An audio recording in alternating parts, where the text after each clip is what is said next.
How to see which edition of Windows 11 is installed. To see which edition of Windows 11 is installed, try 1. About Windows, winbar.exe. 2. The Windows specifications.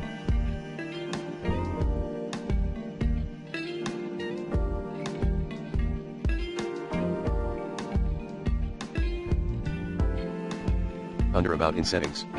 3.